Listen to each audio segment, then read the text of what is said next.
Hello friends, welcome back. मैं हूं प्रवीण कुमार। देख रहे हैं आप हमारे YouTube channel are academy Firozabad में। तो चलिए फ्रेंड्स, शुरू करते हैं आज का वीडियो नंबर 2, जो कि आपकी 5000 मोस्ट इंपोर्टेंट क्वेश्चन सीरीज का वीडियो नंबर 2 है। इससे पहले एक वीडियो मैंने कल अपलोड किया था, वो आप लोगों को बहुत ज़्यादा अच्छा लगा है। आई थिंक आपको ये वीडियो भी बहुत अच्छा लगेगा, क्योंकि मैंने इसमें ऐसे क्वेश्चन ओके। चलिए शुरू करते हैं हम। क्वेश्चन नंबर 1 है हमारा, दिया गया है, बहुत ही इंपॉर्टेंट क्वेश्चन है, याद रखना इस क्वेश्चन को। ये क्वेश्चन जीके में भी आ जाता है, यानी हिंदी के जो एग्जामिनेशन आते हैं उनमें भी आ जाता है। तो क्वेश्चन दिया गया है, which of the following organisation appoint a poet laureate. देखिए, एक पोएट होते हैं, जो एक पदवी होती है पोएट की, पोएट लॉरेट, वो हर साल अपॉइंट किए जाते हैं। तो वो किस ऑर्गेनाइजेशन के द्वारा अपॉइंट किए जाते हैं हर साल। ये जीके का भी क्वेश्चन होता है, किसी भी तरीके के एग्जाम में ये क्वेश्चन आ सकता है। और ये इंग्लिश लिटरेचर का क्वेश्चन है, तो इंग्लिश लिटरेचर के एग्जामिनेशन में तो 100% इसके आने की संभावना है। तो चलिए इसके ऑप्शन को देख लेते हैं। ऑप्शन में दिया गया है European state Library of Congress, option number 1 में है हमारा। अच्छा, इसका ऑप्शन नंबर बी है British state Library of Congress, और ऑप्शन नंबर सी है United State Library of Congress. Fourth option है हमारा नन ऑफ दीज। तो चलिए बात करते हैं इसके राइट ऑप्शन के बारे में कि इसका राइट ऑप्शन क्या है। इसका राइट ऑप्शन क्या है मैं आपको बताता हूं। Option number C is the correct answer of question number 1।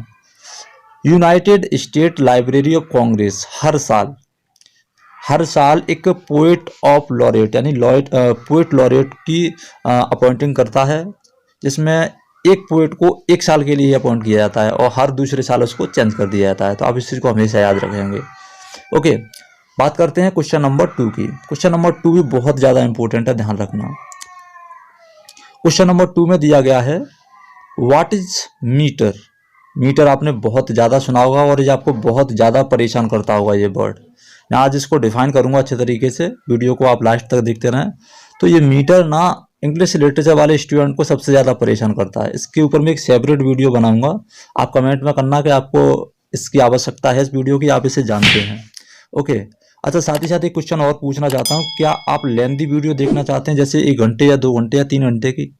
अगर आप लेंदी वीडियो देखना चाहते हो तो आप मुझे बताना, मैं लेंदी वीडियो भी अपलोड करूंगा, क्योंकि इसमें केवल 20 क्वेश्चन मैं अपलोड कर रहा हूँ। हालांकि जब वो लाइव सेशन चलेगा अपना, जैसे ही ये जो नया नोटिफिकेशन आ जाएगा, तो मैं लाइव सेशन चलाऊंगा पूरा, जिसमें मोस्टली एक दिन में कम से कम 500 क्वेश्चन हम डिस्कस करेंगे। ओके, लेकिन अगर आपको लेंदी वीडियो अभी चाहिए तो आप मुझे कमेंट करना, तो मैं लेंदी वीडियो बनाना शुरू कर देता हूँ। ओके, चलिए क्वेश्चन नंबर 2 की बात करते हैं हम। क्वेश्चन नंबर 2 में दिया गया है, what is metre in poetry. Poetry में ये जो मीटर होता है ये आखिर है क्या, क्या बला है ये? हर जगह पर आ जाता है, आइम्बिक पेंटामीटर, हेक्सा पेंटामीटर। तो इस तरीके के क्या इसकी सिस्टम है जो हर पोएट्री में, हर पोएम में आ जाता है। बात कर लेते हैं ये है क्या चीज़ है। देखिए, मीटर को रेफरेंस दिया है यहाँ पे हमने, इट इम्पोज स्पेसिफिक लेंथ, यानी क्या करता है ये, सपोज दैट कि ये एक लाइन है। क्या है ये? एक लाइन, इस पोएम की एक लाइन है। तो ये इस लाइन को इम्पोज करता है, बंधित कर देता है कि ये लाइन इस पोएम की इतनी ही बड़ी होगी, इससे आगे नहीं निकल सकती। 10 इसमें 10 वर्ड्स हो सकते हैं, 20 वर्ड्स हो सकते हैं, इससे ज़्यादा नहीं होंगे। एक स्पेसिफिक लेंथ होती है जो ये इम्पोज करता है। कौन करता है? मीटर। ओके, अगला पॉइंट है इसका, it emphasise on given line of poetry, यानी ये क्या करता है, ये जोर देता है, प्रभाव डालता है किस चीज पर? पोएट्री की किसी भी लाइन पर या पोएम की किसी भी लाइन पर ये प्रभाव छोड़ता है अपना। ओके, इसके बाद थर्ड ऑप्शन है, a basic rhythmic structure of a line within a poem. और ये सबसे बेसिक यूनिट होती है राइम की। राइम का मतलब होता है स्वर। क्या होता है? स्वर। स्वर का मतलब ये है, जैसे मैंने कहा, मान लीजिए राम, ठीक है, और इसके साथ में एक वर्ड जोड़ दूं काम, तो ये क्या हो गई? इसकी राइम हो गई, स्वर हो गया। तो it is a basic rhythmic structure of line within a poem. तो ये बेसिक स्ट्रक्चर है एक पोएम में। तो अब हमारे सामने ये तीनों पॉइंट क्लियर हो चुके हैं। अब हमें डिस्कस करना है इसका कि इसमें पॉइंट कौन सा इसका सही है, मीटर का किस चीज से ये रिलेट होता है, इससे, इससे, इससे या फिर इससे। तो यहाँ पर मैं बताना चाहूंगा आप लोगों को कि मीटर की जो करेक्टरिस्टिक है वो ये तीनों ही मीटर की करेक्टरिस्टिक्स हैं। ओके, इसको आप हमेशा याद रखेंगे। अगर कहीं पर भी क्वेश्चन घुमा फिरा के आ जाता है तो आप इसको आसानी से कर सकते हैं। Option number D is correct. अच्छा, क्वेश्चन नंबर 1 का जो हमारा ऑप्शन था वो ऑप्शन नंबर सी करेक्ट था, याद रखना। ओके, चलिए इसके बाद में शुरू करते हैं क्वेश्चन नंबर 3। क्वेश्चन नंबर 3 भी बहुत ज्यादा इंपॉर्टेंट है। देखिए दिया गया who of the following used heavily unrhymed iambic pentameter. जैसा कि मैंने अभी बताया ये मीटर सबको परेशान कर देता है। ये वर्ड कुछ ऐसा है जो लिटरेचर के स्टूडेंट को बहुत ज़्यादा कंफ्यूज करता है। तो बात कर लेते हैं अनराइम्ड आइमिक पेंटामीटर की। मैं अपनी वीडियोज में आइमिक पेंटामीटर को बहुत अच्छे से डिस्कस कर चुका हूँ, जो वीडियो का लिंक मैं पिछली वीडियो के भी डिस्क्रिप्शन में दिया था और इस वीडियो के डिस्क्रिप्शन में भी मैं डाल दूंगा। ओके, बाकी की जो फॉर्म्स ऑफ लिटरेचर है उनके भी लिंक में वीडियो में डाल दूंगा, जो आपके एग्जाम के लिए बहुत ज़्यादा इंपॉर्टेंट है। अच्छा, इसके साथ में ये भी बताना चाहूँगा कि आप हमारे टेलीग्राम ग्रुप को ज्वाइन कर लीजिए, जिसमें सारे के सारे पीडीएफ्स, नोट्स और जो वीडियो में डिस्कस नहीं करता हूँ वो नोट्स भी मैं उसमें डालता रहता हूँ। तो आपके लिए अच्छा रहेगा कि आप उसको ज्वाइन कर लेना, जिससे कि बाकी की जो पर्सनल डिस्कशन होती है जो हम चैनल पर नहीं कर सकते हैं वो आप ग्रुप में आके डायरेक्टली हमसे कर सकते हैं। ओके, तो चलिए बात करते हैं हम क्वेश्चन नंबर 3 की। दिया गया है कि हैविली अनराइम्ड आइमिक पेंटामीटर को इनमें से किसने सबसे ज़्यादा यूज किया है। बहुत अच्छे तरीके से यूज किया अपने वर्क्स में। तो ये क्वेश्चन बहुत ज़्यादा इंपॉर्टेंट है आपके लिए और आपके सिलेबस से रिलेटेड है ये क्वेश्चन। थोड़ा सा मौसम ख़राब होने की वजह से गले में खराबी आ गई है। आई थिंक कि आवाज़ थोड़ी सी सही नहीं आ रही होगी, बट मैं कोशिश कर रहा हूँ कि आवाज़ सही निकल रही हो। तो चलिए देखते हैं। क्वेश्चन नंबर 3 में दिया गया है Tennyson, Ben Jonson, Robert browning और शेक्सपियर। तो इसमें जो सबसे ज़्यादा अनराइम्ड आइमिक पेंटामीटर का यूज करने वाला व्यक्ति है वो है आपका शेक्सपियर। ध्यान रखना, शेक्सपियर ने जब अपने शुरुआती जो प्लेज लिखे थे, शुरुआती पोएम्स लिखी थी, उनमें अनराइम्ड आइमिक पेंटामीटर का यूज नहीं किया था। बट जैसे ही उसने हैमलेट की शुरुआत की, ध्यान रखना किसकी, हैमलेट की, तो उसने अनराइम्ड आइमिक पेंटामीटर को भी लिखना शुरू किया और ब्लैंक वर्स को भी लिखना शुरू कर दिया। Okay, blank verse, unrhymed pentameter, ये सारी चीज़ें मैं एक सेपरेट वीडियो बनाऊंगा, उसमें सारी की सारी क्लियर कर दूंगा, जिससे आपको कोई भी समस्या नहीं होगी। ओके, तो सबसे ज़्यादा जो अनराइम्ड आइमिक पेंटामीटर का यूज किया था वो शेक्सपियर ने किया था। अनराइम्ड का मतलब मैं यहाँ पे बता देता हूँ आपको। अनराइम्ड का मतलब ये है कि कोई भी उसमें सुर नहीं था, कोई भी उसमें ताल नहीं थी, जहाँ मन आया वो वर्ड उन्होंने घुसेड़ दिया, चाहे उसकी लय बन रही हो या नहीं बन रही हो, चाहे उसका सुर बन रहा हो या नहीं बन रहा हो। ओके, इस तरीके का जो वर्क है वो शेक्सपियर का वर्क है, ध्यान रखना। इसके बाद में बात करते हैं हम क्वेश्चन नंबर 4 की। इसका ऑप्शन नंबर डी सही है, याद रखना इस चीज को। क्वेश्चन नंबर 4 पे चलते हैं। क्वेश्चन नंबर 4 में दिया गया है which of the following is hallmark of the blank verse. देखिए एक क्वेश्चन फिर से बहुत अच्छा आया है। हॉलमार्क का मतलब होता है जो किसी चीज का एक रिप्रेजेंटेटर हो। रिप्रेजेंटेटर का मतलब प्रतिनिधित्व करता हो, उसकी तरफ से बोलता हो। तो यहाँ दिया गया which of the following is hallmark of blank verse. Blank verse का रिप्रेजेंटेशन दिए गए जो वर्क्स हैं इनमें से कौन सा वर्क करता है सबसे ज्यादा। ऑप्शन है हमारे पास। अच्छा, ब्लैंक वर्स समझ लीजिए। ब्लैंक वर्स, ब्लैंक वर्स का मतलब क्या है? ब्लैंक वर्स का मतलब भी अनराइम्ड ही होता है, यानी इसमें भी कोई सुर लय ताल नहीं होती, जहां पे मन आता है वहां पे वैसे वर्ड हम यूज कर सकते हैं, इसे बोलते हैं ब्लैंक वर्स। ओके, एक वर्ड और होता है फ्री वर्स। तो ब्लैंक वर्स और free verse is a different kind of metre. इनको हमेशा एक मत समझ लेना, ब्लैंक वर्स अलग होता है, ओके, और जो फ्री वर्स का रेफरेंस आता है किसी किसी जगह पर इस तरीके से लिखा होता है फ्री वर्स, तो वो अलग होता है। उसके बारे में भी मैं अलग से बताऊंगा। आपको जिस टॉपिक पे वीडियो बनवानी हो, जिस चीज़ की आपको समझ नहीं है, जो चीज़ आपको समझ में नहीं आ रही, आप मुझे कमेंट किया करें। आप लोग कमेंट कम करते हैं, इसलिए थोड़ा सा आपको समझने में तकलीफ होती है। आपको जो प्रॉब्लम हो आप मुझे कमेंट में लिखा करें। और अगर पर्सनल डिस्कशन करनी है तो आप ग्रुप में आ जाएं। टेलीग्राम ग्रुप का लिंक मैं इसमें डिस्क्रिप्शन में छोड़ दूंगा, उसे आप ज्वाइन कर लीजिए। तो बात कर लेते हैं ब्लैंक वर्स का रिप्रेजेंटेशन, रिप्रेजेंटेटिव जो है इस पोइम्स में, इस ड्रामा में जो दिए गए ऑप्शन में, उसमें कौन है। ऑप्शन है हमारे पास माई लास्ट डचेस। ओके, तो यहाँ पे मैं बात करूंगा last duchess is a poem of Robert browning. Okay, तो ये ब्लैंक वर्स में इन्होंने कुछ नहीं लिखा है रॉबर्ट ब्राउनिंग ने। तो चलिए नेक्स्ट ऑप्शन देख लेते हैं। नेक्स्ट ऑप्शन पे है हमारा ऑप्शन नंबर बी, दिया गया है ब्रीक ब्रीक ब्रीक। ओके, तो ब्रीक ब्रीक ब्रीक आपका टेनीसन का एक एलेजी है। इस टेनीसन ने हालांकि लिखा है, लेकिन ब्रीक ब्रीक ब्रीक में इन्होंने ब्लैंक वर्स का यूज नहीं किया है। इसके बाद में है rape of the lock. Rape of the lock भी नहीं है। इसके बाद में है ऑप्शन आपका पैराडाइज लॉस्ट। तो आपका सिर्फ एक ऑप्शन बचता है पैराडाइज लॉस्ट।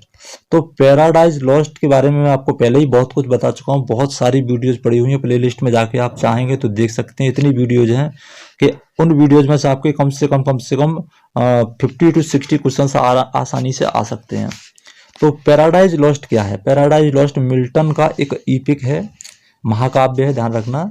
और इसी में इन्होंने ब्लैंक वर्स का यूज किया है बहुत बुरे तरीके से। बुरे तरीके का मतलब मैं यहाँ पे बताना चाहूँगा हैविली तरीके से।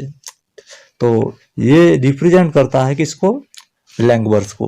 ओके, इसके बाद में बात करते हैं। इसके ऊपर जो मैंने डिटेल वीडियो बनाई वो आप देख सकते हैं। यहाँ पे ज़्यादा चर्चा नहीं करूँगा क्योंकि वीडियो थोड़ा सा बड़ा हो जाता है। क्वेश्चन नंबर 5 में दिया गया है which poetic meter is used in La Belle Dame sans Merci. ये जो इन्वर्टेड कॉमा है वो यहीं लग जाएगा ला के नीचे। ओके, ला वैली डैम सेंस मर्सी, ये बहुत अच्छी पोएम है, अगर आप इसको पढ़ना चाहें तो पढ़ सकते हैं। तो इसमें किस मीटर का यूज किया गया? Which poetic meter is used in La Belle Dame sans Merci. तो ऑप्शन दिए गए हैं आपके पास आइम्बिक ट्राईमीटर। देखिए आइम्बिक ट्राईमीटर का मतलब क्या है? आइम्बिक ट्राईमीटर का मतलब ट्राई से मतलब होता है 3, जिसमें 3 फीट होते हैं जिस पोएम में। जैसे मैंने आइम्बिक पेंटामीटर समझाया, वहाँ पे बताया कि आइम्बिक पेंटामीटर में कितने फीट होते हैं? 5 फीट होते हैं, जिसमें 10 साइलेबल होते हैं। एक फीट में 2 साइलेबल होते हैं, इस तरीके से ऐसे करके। एक अनस्ट्रेस्ड होता है, एक स्ट्रेस्ड होता है, एक अनस्ट्रेस्ड होता है, एक स्ट्रेस्ड होता है। तो आइम्बिक ट्राईमीटर में क्या होता है? केवल 3 फीट होते हैं बस, ये 2 नहीं होते हैं। इसमें एक अनस्ट्रेस्ड होता है, एक स्ट्रेस्ड होता है, एक अनस्ट्रेस्ड होता है, एक स्ट्रेस्ड होता है। तो ट्राईमीटर का मतलब होगा जिसमें 3 फीट होते हैं। आइम्बिक टेट्रामीटर का मतलब ये होता है जिसमें 4 फीट होते हैं। ओके, और आइम्बिक पेंटामीटर का मतलब मैंने अभी बता ही दिया आपको, जिसमें 5 फीट होते हैं। ओके, अब आता है ये बात इसकी नन ऑफ दिस के, इसमें से कोई नहीं है। तो मैं बात बताऊंगा यहाँ पे आपको। लावेलिडम सेंस मर्सी जो लिखा गया है वो लिखा गया है आइम्बिक टेट्रामीटर में। हालांकि इसकी सभी लाइनें 4 फीट में नहीं है पोएम की, लेकिन फिर भी जो इसकी कैटेगरी होती है वो आइम्बिक टेट्रामीटर की हो जाती है, यानी इसमें 4 फीट होते हैं पूरी पोएम में। 1 2 3 4। Okay, 1 2 3 4। Unstressed stressed, unstressed stressed, unstressed stressed और अनस्ट्रेस्ड स्ट्रेस्ड साइलेबल, इस तरीके से। इसके बाद में बात करते हैं क्वेश्चन नंबर 6 की। क्वेश्चन नंबर 6 में दिया गया है राइपनेस इज ऑल ऑकर्सेन। तो ये किस पोएम में लिया गया है? ये जो लाइन है आपकी बहुत ज़्यादा इंपॉर्टेंट है। तो ये किस पोएम की लाइन है? तो ये पोएम जो लाइन है ये है आपकी किंग लियर से। ध्यान रखना, किंग लियर क्या है? किंग लियर विलियम शेक्सपियर के द्वारा लिखा गया एक ड्रामा है। ओके, इसके बाद में बात करते हैं हम क्वेश्चन नंबर 7 की। क्वेश्चन नंबर 7 में दिया गया है who exclaimed oh father surely that is a spirit lord. तो ये जो कोटेशन है या ये जो स्पीच है ये किसके द्वारा बोली गई स्पीच है? ये स्पीच किसने बोली है? ये मोस्ट इंपोर्टेंट स्पीच है और ये TGT 2005 में आ चुकी है, ध्यान रखना। तो ये बात करते हैं हम। ऑप्शन है हमारे पास पोलोनियस, डी है हैमलेट, और सी है मिरेंडा, और डी है स्टेफेनो। तो ये जो लाइनें बोली गई हैं ये बोली गई हैं मिरेंडा के द्वारा, ध्यान रखना। ओके, इसका जो स्पीकर है वो मिरेंडा है। और ये मिरेंडा नाम का जो कैरेक्टर है ये किस प्ले में आता है इसके बारे में भी थोड़ी सी बात कर लेते हैं। ओके, तो मिरेंडा नाम का जो कैरेक्टर है ये आता है आपका विलियम शेक्सपियर का एक बहुत ही मोस्ट पॉपुलर प्ले है जिसका नाम है टेम्पेस्ट। याद रखना इस प्ले को, टेम्पेस्ट। और ये प्ले लिखा गया था आपका 1610-11, यानी 1610 और 11 के बीच में इसको लिखा गया था। चलिए बात कर लेते हैं क्वेश्चन नंबर 8 की। Question number 8 is also most important because this speech is so popular. To be और not to be, that is the question. ये स्पीच है एक सोलिलोक्वी की, ध्यान रखना। और ये सोलिलोक्वी जो है बोला गया है हैमलेट के द्वारा। सोलिलोक्वी का मतलब होता है टू स्पीक ऑन सेल्फ, अपने आप से बात करना जो किसी और को सुनाई नहीं दे। ओके, ये प्ले का एक बहुत ही इंपॉर्टेंट की फैक्टर होता है जो शेक्सपियर के प्ले में अक्सर देखने को मिलता है। ये क्वेश्चन भी पूछ लिया जाता है कि सोलिलोक्वी is a key factor of which authors play और dramas, then answer will be Shakespeare. तो इसका सेंस क्या है ये यहाँ पे पूछा गया है। ऑप्शन है हमारे पास टू किल क्लॉडियस और नॉट, क्लॉडियस को मार देना चाहिए या नहीं मार देना चाहिए। टू किल गेरट्यूड और नॉट, गेरट्यूड को मार देना चाहिए या नहीं मार देना चाहिए। टू लिव और टू डाई, जिंदा रहें या मर जाएं। ऑप्शन नंबर 4 को और देख लेते हैं, इसके बाद में इसका सही आंसर हम बताएंगे। ऑप्शन नंबर 4 पे दिया गया है मे बी और नॉट मे बी। याद रखना ये आंसर आपको हमेशा कंफ्यूज करता रहेगा, क्योंकि ये आंसर ऐसा लगता है जैसे उस लाइन से शूट कर रहा हो, but this is wrong. Okay, ये आंसर नहीं है। इसका जो ऑप्शन नंबर सी है वो इसका करेक्ट है। Option number C is the correct answer of question number 8। Okay, चलिए टिक कर देते हैं हम इसको। Option number C is correct. To live और टू डाई, जीवित रहें या मर जाएं। अब बात करते हैं क्वेश्चन नंबर 9 की। क्वेश्चन नंबर 9 में पूछा गया है who wrote Shakespeare and tragedy, this is a name of work. Creation का नेम है ये। पूछा गया है ये किसने लिखी है, शेक्सपियर एंड ट्रेजेडी को किसने लिखा है। ऑप्शन है हमारे पास AC बार्डले, और सेकंड ऑप्शन है बेन जॉनसन, थर्ड ऑप्शन है वर्ड्सवर्थ और फोर्थ है TS इलियट। तो इसका जो राइट ऑप्शन है वो ऑप्शन है AC बार्डले। अब इसके राइट ऑप्शन के बात करने के बाद में थोड़ा सा AC बार्डले पर भी थोड़ा सा प्रकाश डालते हैं हम। AC बार्डले कौन थे, तो AC बार्डले का जो पूरा नाम है वो है एंड्रयू सेसिल बार्डले, याद रखना। और ये थे कौन, he was an English literary scholar, ये अंग्रेजी के एक स्कॉलर थे। And he was best remember for his work on Shakespeare and tragedy. इनके द्वारा जो ये लिखा हुआ वर्क है इसके लिए बहुत ज़्यादा ये पॉपुलर हो गए थे। और इन्होंने ये जो वर्क था वो लिखा कब था, ध्यान रखना, ये लिखा था इन्होंने 1904 में। ओके, किस दरमियान लिखा था, जब इनको एक पोस्ट दी गई थी। He was elected to the Oxford professorship of poetry. Okay, ये आपको बहुत अच्छे तरीके से याद रखना है। ये क्वेश्चन घुमा फिरा के कैसे भी पूछे जा सकते हैं। क्वेश्चन नंबर 10 की तरफ हम बात करते हैं। क्वेश्चन नंबर 10 में दिया गया है डेक्टाइलिक हेक्सामीटर, बहुत इंपॉर्टेंट फैक्टर है ये। Dactylic hexameter in poetry is, dactylic hexameter poetry में क्या होता है बताइए। कितना अच्छा टर्म है ये, आपने कभी नहीं सुना होगा। तो चलिए बात कर लेते हैं इसके बारे में। द मीटर ऑफ इपिक्स, यानी कि जो महाकाव्य होते हैं उनमें यूज किया जाने वाला मीटर, या फिर क्लासिकल ग्रीक पोएम्स मीटर, जो क्लासिकल पोएम होती हैं ग्रीक की उनका उनमें यूज किया जाने वाले मीटर है ये, या फिर है लैटिन इपिक पोएम्स, जो लैटिन की जो बड़ी बड़ी कविताएं होती हैं जिन्हें महाकाव्य बोलते हैं उनमें यूज किया जाने वाला मीटर है। तो यहाँ पे मैं बताना चाहूंगा these are the 3 characteristic related to one factor, that is dactylic hexameter. ये तीनों ही चीजें इसी से रिलेटेड हैं, यानी कि इसके जो तीनों ऑप्शन है वो एकदम करेक्ट हैं। तो हमारा जो ऑप्शन नंबर डी है वो करेक्ट आंसर है। अच्छा, मैं यहाँ पे बात करना चाहूँगा कुछ इंपॉर्टेंट वर्क्स की जो आपके क्वेश्चन में पूछे जा सकते हैं एग्जाम में। जैसे कि कुछ ग्रीक राइटर्स और कुछ क्लासिकल राइटर्स के नाम बताता हूँ। जैसे वर्जिल है, ओके, ओविड है और होमर है। इनके कुछ वर्क हैं जैसे एनीड, वर्जिल का एक वर्क है एनीड, में लिख देता हूँ यहाँ पे AENIED, ये वर्क है आपका वर्जिल का। ओके, VIRGIL, वर्जिल, ये यानी कि क्लासिकल राइटर हैं, पोएट हैं, बहुत अच्छे पोएट थे ये। और इनका जो वर्क है एनीड, इसमें डेक्टाइलिक हेक्सामीटर का यूज किया गया था। ओके, इसके बाद में एक और पोएट हैं जिनका नाम है ओविड, ध्यान रखना है इसको, क्या नाम है, ओविड। इन्होंने भी एक बहुत अच्छी क्रिएशन की थी जिसका नाम था मेटामॉर्फोसिस। नाम थोड़ा बड़ा है पर मैं लिख देता हूँ इसको मेटामॉर्फोसिस,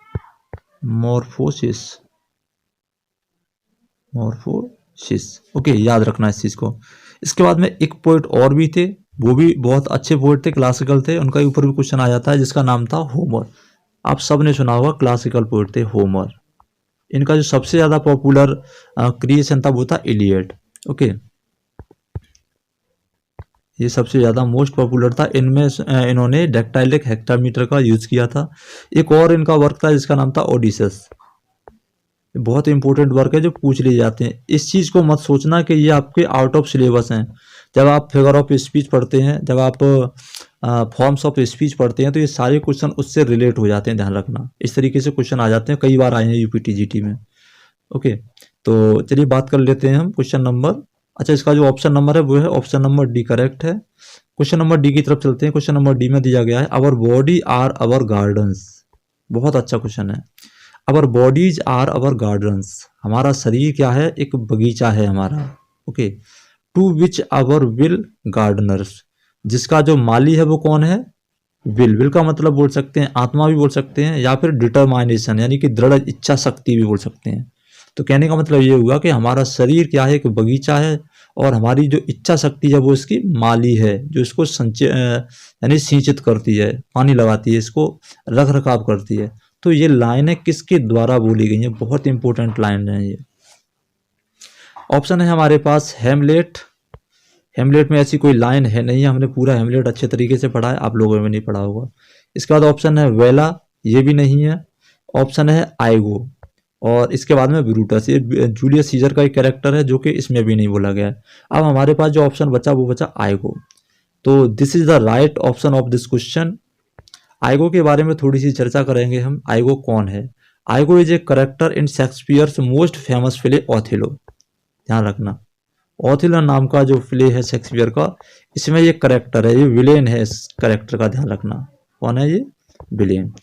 ओथेलो कौन है? इसका हीरो है, जो हमेशा ओथेलो से जलता रहता है, ये जो विलेन है, इसी ने ये लाइन है बोली है। ओके, इसके बाद में बात करते हैं हम। इसका जो राइट ऑप्शन हो गया आपका सी हो गया। क्वेश्चन नंबर 12 की तरफ चलते हैं। क्वेश्चन नंबर 12 में पूछा गया, when did the second edition of lyrical ballads published. अच्छा क्वेश्चन है। लिरिकल बैलेड का जो सेकंड एडिशन है वो कब पब्लिश्ड हुआ था? ऑप्शन है 1798। तो देखिए 1798 में इसका फर्स्ट पब्लिकेशन आया था। ओके, उसके बाद ऑप्शन है 1805, उसके बाद में है 1800 और 1802। तो इसका जो राइट ऑप्शन है वो है 1800। This is the right option of question number 12। Okay, इसके बाद में बात करते हैं हम क्वेश्चन नंबर 13 की। चलिए क्वेश्चन नंबर 13 की तरफ चलते हैं। क्वेश्चन नंबर 13 में दिया गया है कि हाउ मैनी डेफोडिल्स, डेफोडिल्स का मतलब होता है आपका फ्लावर्स, यानी कि फूल होता है। इसका मतलब एक येलो कलर का फूल होता है, उसे बोलते हैं हम डेफोडिल्स। याद रखना इस चीज को, ये क्वेश्चन भी पूछ लिया जाता है कि what is means of daffodils. तो these are the kind of yellow kind of flowers. पीले कलर के मोस्टली जो फूल होते हैं, एक प्रजाति होती है फूलों की, उनको बोलते हैं हम daffodils. And these kinds of flowers are mostly found bank of valleys. Okay, तो चलिए इसके बारे में थोड़ा सा क्वेश्चन पर चर्चा कर लेते हैं। पूछा क्या गया है, how many daffodils did the poet see at a glance. कितने डेफोडिल्स को पोएट एक झलक में देखता है? एट अ ग्लांस का मतलब होता है एक ही झलक में, पलक झपकते ही कितने डेफोडिल्स को देखता है, यानी कितने फूलों को वो देखता है। ओके, तो चलिए देख लेते हैं हम। इसमें दिया गया है 10,000 फ्लावर्स, यानी कि 10,000 फूलों को, और दिया गया है 20,000 फ्लावर्स, और दिया गया है 100 और 1000, यानी 10,000 फूल, 20,000 फूल, और 100 और 1000 फूल। तो इसकी एक बहुत अच्छी लाइन है, ये मैं बता देता हूँ ये किस पोएम से लिया गया है। सबसे पहले तो इसकी बात कर लेते हैं। ये लिखा गया है डेफोडिल से। ओके, डेफोडिल नाम की जो पोएम है ये इसी पोएम से लिया गया है, और डेफोडिल्स जो पोएम है उसको लिखा गया है किसके द्वारा? आपका विलियम वर्ड्सवर्थ के द्वारा। ध्यान रखना, विलियम वर्ड्सवर्थ ने इसको लिखा है, और इसको जो पब्लिकेशन हुआ है वो हुआ है 1807 में। याद रखना इस चीज को।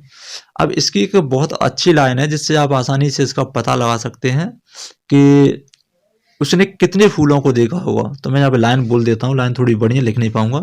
10,000 शॉ आई एट अ ग्लांस। 10,000 को देखा मैंने एक साथ में, एक झलक में। Tossing their heads in sprit, एक ऐसा ही वर्ड है स्प्रिटिंग डांस, यानी कि एक अच्छे तरीके से डांस करते हुए 10,000 फूलों को उसने देखा। तो यहाँ पे जो आंसर हुआ आपका वो 10,000 फ्लावर्स हो गया। ध्यान रखना। क्वेश्चन नंबर 14 की तरफ चलते हैं। क्वेश्चन नंबर 14 में पूछा गया है कि when was the solitary reaper composed and published. अक्सर आपके क्वेश्चन आते हैं कि कब कंपोज्ड किया गया था, या क्वेश्चन आते हैं कि कब पब्लिश्ड किया गया था, लेकिन यहाँ पे जो क्वेश्चन है वो थोड़ा सा डिफरेंट है। यहाँ पे पूछ लिया गया है कि कब कंपोज्ड किया गया था और कब इसको पब्लिश्ड किया गया था, यानी both questions are all together. तो चलिए ऑप्शन देख लेते हैं। ऑप्शन में है आपका 1802 और 1805, दूसरा है 1802 और 1807, थर्ड है 1805 और 1807, और इसके बाद में 1806 और 1808। तो इसमें से जो इसका राइट ऑप्शन है वो ऑप्शन आपका कौन सा है, इस पे हम बात कर लेते हैं। तो option number C is the right option of question number 14। अब बात करते हैं सॉलिटरी रीपर की। तो सॉलिटरी रीपर क्या है? Solitary reaper is a poem composed by William Wordsworth. Okay, William Wordsworth के द्वारा इसको भी लिखा गया है। और इसको लिखा कब गया था? इसको लिखा गया था 1805 में, when he was returning from the Scotland, and this was published in 1807। इसको लिखा गया था 1805 में और पब्लिश किया गया था 1807। आप इस चीज को हमेशा याद रखेंगे, बहुत अच्छा क्वेश्चन है। क्वेश्चन नंबर 14 की तरफ चलते हैं। क्वेश्चन नंबर 14 में दिया गया है which of the poem is written in blank verse. आ गया ब्लैंक वर्स, मूड खराब करेगा सबका ये। Which of the poem is written in blank verse, इनमें से जो पोएम्स दी गई है नीचे, इनमें से कौन सी पोएम ब्लैंक वर्स में लिखी गई है? मोस्टली जो पोएम है ब्लैंक वर्स में लिखी गई, उनके नाम में आपको एक सेपरेट वीडियो में बताऊंगा जो आप याद रखेंगे, जिससे कि आपको ये क्वेश्चन आएगा तो ये परेशान नहीं कर पाएगा। ओके, चलिए इन ऑप्शंस की बात कर लेते हैं। दिया गया है प्रील्यूड, उसके बाद में है पैराडाइज लॉस्ट, उसके बाद में है इलियड्स ऑफ द किंग, और लास्ट में है ऑल ऑफ दिस। तो ऑप्शन हमारा all of this may be correct. चलिए बात कर लेते हैं द प्रील्यूड के बारे में। देखिए प्रील्यूड क्या है? प्रील्यूड को लिखा है वर्ड्सवर्थ ने, और वर्ड्सवर्थ ने इसमें ब्लैंक वर्स का यूज किया है। ओके, इसके बाद में लिखा है पैराडाइज लॉस्ट। पैराडाइज लॉस्ट जो पोएम है वो एक ईपिक है और इसको लिखा है जॉन मिल्टन ने। तो मैं पिछले एक क्वेश्चन में आपको बता चुका हूँ this represent the blank verse, तो ये तो आपका डेफिनेटली हो गया। इसके बाद में है idylls of the king. Idylls of the king ये लिखा है टेनिसन ने, जैसा कि मैंने बताया था टेनिसन ने ब्रीक ब्रीक ब्रीक को भी लिखा था, लेकिन उसमें ब्लैंक वर्स नहीं है। लेकिन टेनिसन की ये जो क्रिएशन है इसमें ब्लैंक वर्स का यूज किया है टेनिसन ने। ओके, इसके बाद में आगे हमारा option number D, that means all these options are correct. कुछ इनकी अलग पोएम भी बता देता हूं, जिससे आप इनकी और दूसरी पोएम जो ब्लैंक वर्स में लिखी गई हैं उनको भी आप याद कर पाएं। तो द प्रील्यूड से बात करते हैं, ये लिखी गई विलियम वर्ड्सवर्थ के द्वारा। तो विलियम वर्ड्सवर्थ की एक और पोएम है जो ब्लैंक वर्स में लिखी गई है। ओके, तो उसका नाम है एक्जर्सन। याद रखना, मैं लिख देता हूं यहाँ पे, just minute. EXCURSION, exertion. Okay, ये एक पोएम है। एक पोएम और है विलियम वर्ड्सवर्थ की जिसका नाम माइकल, MICHALE, माइकल। ये दोनों पोएम इन्होंने ब्लैंक वर्स में लिखी हैं। ओके, इसके बाद में बात कर लेते हैं हम एक बहुत मोस्ट फेमस जो ड्रामाटिस्ट हैं, हेमलेट। तो शेक्सपियर का एक प्ले है हेमलेट, ये भी ब्लैंक वर्स में लिखा गया है। ओके, नेक्स्ट है इसके बाद में इडियल्स ऑफ द किंग। तो टेनिसन का मैंने बता ही दिया है। ओके, एक पोइट और है जिनका नाम है जॉन कीट्स। तो जॉन कीट्स ने भी कुछ ब्लैंक वर्स में वर्क लिखे हैं जिनका नाम है एंडीमियन। ये क्वेश्चन है जो थोड़े से घुमा फिरा के आ जाते हैं, एंडीमियन। ओके, इस चीज को आप याद रखेंगे, जॉन कीट्स का वर्क है, जॉन कीट्स की पोएम है। और एक और है इनकी जिसका नाम है हाइपेरियन, इनको आप याद रखें, हाइपेरियन। ओके, ये जॉन कीट्स की है। तो ये कुछ ब्लैंक वर्स वाले मोस्ट इंपोर्टेंट वर्क हैं जो क्वेश्चंस में पूछ लिए जाते हैं। इसके बाद में बात करते हैं क्वेश्चन नंबर 16 की। क्वेश्चन नंबर 16 में दिया गया है कि in which year did Wordsworth edit his preface. Preface का मतलब होता है, देखिए जैसे हमने कोई बुक लिखी, हमने क्या किया, बुक लिख दी। अब बुक में बहुत सारा मटेरियल लिख दिया। अब जब हम उसमें बहुत सारा मटेरियल लिख देंगे लेकिन उसके बारे में कुछ लोगों को बताएंगे नहीं, तो लोग उसे पढ़ेंगे तो, लेकिन लोगों को मजा नहीं आएगा उसमें। तो यही हुआ था जब विलियम वर्ड्सवर्थ ने क्या लिखा था, लिरिकल बैलेड्स लिखा था। पहले इन्होंने बिना इसके प्रीफेस के इसको लिख दिया था। 1908 में इसको पब्लिश किया गया था, इसका फर्स्ट एडिशन। तो लोगों ने इसको ज़्यादा पसंद नहीं किया था क्योंकि इन्होंने इसमें रोमांटिज्म का यूज किया था। ओके, और इसके बाद में जब इनके मन में आइडिया आया कि अब इसका क्या करना चाहिए, इसमें क्या तड़का लगाना चाहिए जिससे लोग इसको पढ़ना पसंद करते हैं, तो इन्होंने फिर इसका जो सेकंड एडिशन था जो 1800 में पब्लिश किया था, ध्यान रखना कब पब्लिश किया था, 1800 में।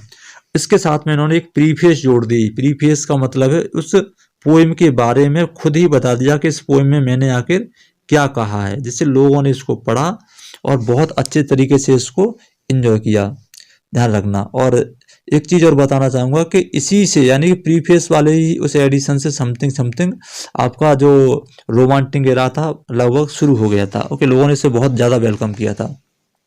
क्वेश्चन नंबर 17 की तरफ चलते हैं, जिसमें दिया गया है ओड टू इंटीमेशन इमोर्टलिटी, अमरत्व की ओर।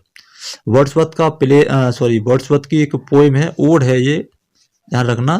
और इसकी जो करेक्टरिस्टिक है वो ये है कि ये एक पर्सनल पोएम है, ध्यान रखना।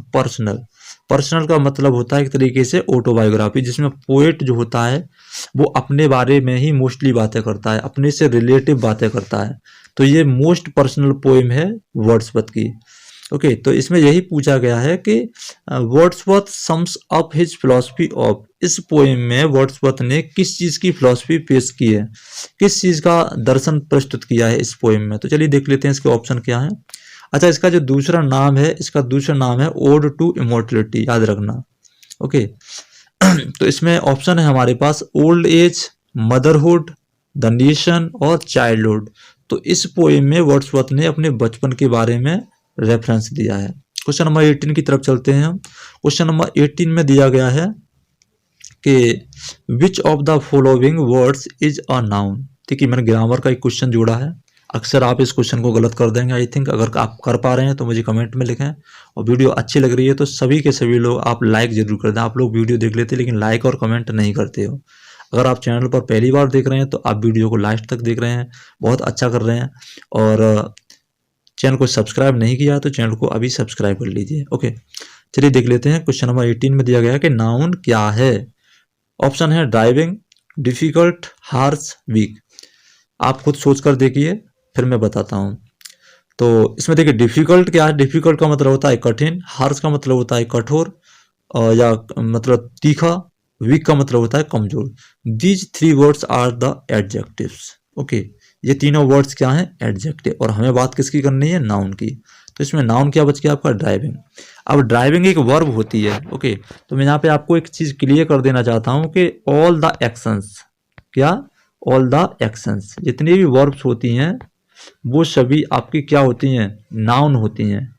When they are used with a gerund, जब उनके साथ में किसका यूज कर दिया गया हो, जीरंड का यूज कर दिया गया हो, then you have to say that all the verbs are noun, they works as a noun. जैसे हमने वॉकिंग कहा, वॉकिंग का मतलब क्या होता है, टहलना होता है, तो टहलना भी क्या हो गया, एक नाउन हो गया। ऐसी ड्राइविंग भी क्या हो गया, एक नाउन हो गया। हर वर्ब आपकी नाउन हो जाएगी। क्वेश्चन नंबर 19 की तरफ चलते हैं। क्वेश्चन नंबर 19 भी बहुत अच्छा है, जो आपको याद रखना चाहिए इस तरीके के मेथड को। दिया गया which of the following sentence is correct, इनमें से करेक्ट सेंटेंस कौन सा है। आप जरा देखिए, नजर मारिए इस पे। This pen is his, okay, this pen is your, this pen is their, और दिस पेन इज हर। तो यहाँ पर आप थोड़ा सा ध्यान से देखना, मैं बताना चाहूंगा कि इस बाकी के 3 सेंटेंस रॉन्ग है, क्योंकि इसमें जो पॉजिटिव एडजेक्टिव यूज किया गया है वो पॉजिटिव केस 1 का यूज किया गया है। ओके, लेकिन यहां पर देखिए, यहां पर क्या है, हिज का यूज आया है, हिज, और हिज हमारा पॉजिटिव प्रोनाउन है। यहां पर क्या है, पॉजिटिव प्रोनाउन। तो जब हम वर्ब के पीछे किसी हिज, ही, सी वाले जो शब्द होते हैं उनका बदला हुआ रूप यूज करते हैं तो वो प्रोनाउन के फॉर्म में यूज होता है। तो अगर यहाँ पर योर की जगह पर योर्स होता तो ये सही हो जाता, देयर की जगह पर देयर्स होता तो हमारा ये सही हो जाता, हर की जगह पर हर्ष होता तो हमारा सही हो जाता। क्योंकि हिज का पॉजिटिव केस भी यही रहता है और पॉजिटिव प्रोनाउन का केस भी यही रहता है। हिज प्रोनाउन में भी हिजी करके यूज होता है और एडजेक्टिव में भी हिज करके यूज होता है। ओके, हमारा हर भी प्रोनाउन में हर करके यूज हो सकता है और एडजेक्टिव में भी हर करके यूज हो सकता है, बट यहाँ पर इसको सही तरीके से यूज नहीं किया गया है। ओके, अच्छा, क्वेश्चन नंबर 20 की तरफ चलते हैं अब हम।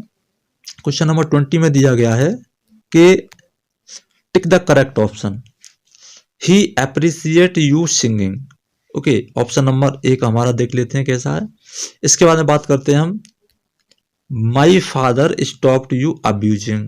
इसके बाद में नेक्स्ट ऑप्शन है, you always disturb me eating. इसके बाद में है, I don't like your walking. The right option is option number D. बात करते हैं क्यों। Whenever you find any kind of gerund, gerund का मतलब मैं अभी ऊपर बता चुका हूँ, when you add ing in the first form of any kind of verb, then it will be a gerund.